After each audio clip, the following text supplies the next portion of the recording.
case briefs, and so much more.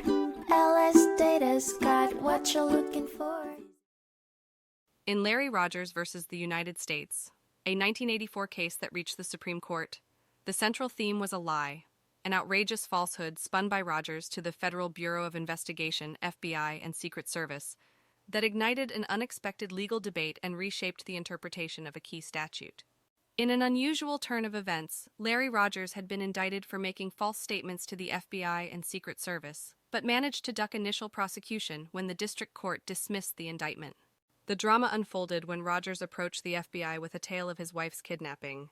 The FBI, primed to investigate, devoted significant resources before discovering the kidnapping was a farce.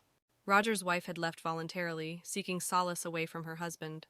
In a further bid to locate his wife, Rodgers contacted the Secret Service and spun a tale of his wife's involvement in a plot to assassinate the president. The alarm was rung, resources mobilized, and with a thorough investigation, they located her in Arizona, well away from the supposed crime scene and far removed from any presidential threat.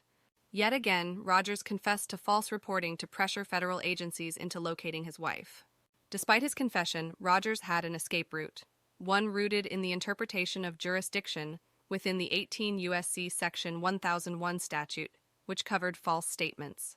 He claimed that these lie-infused matters were not within the jurisdiction of the agencies he duped. The district court, leaning on a previous Eighth Circuit decision, agreed and dismissed the indictment. However, the Supreme Court did not agree with this decision. Justice Rehnquist, expressing the majority opinion, declared that the statute's language included criminal investigations conducted by the FBI and Secret Service, asserting no narrow interpretation intended by Congress. The Supreme Court thus reversed the district court's dismissal of Rodgers' indictment, opening the gates for his prosecution.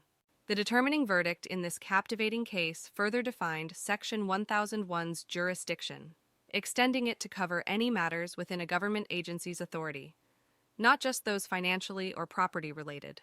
This ruling set a new precedent, making it very clear that any false statements to government departments would not be taken lightly, highlighting the gravity of deceptive practices against governmental functions. Case briefs, and so much more. LSData's got what you're looking for. Visit LSD.law, elevate your mind. Leave the stress of class.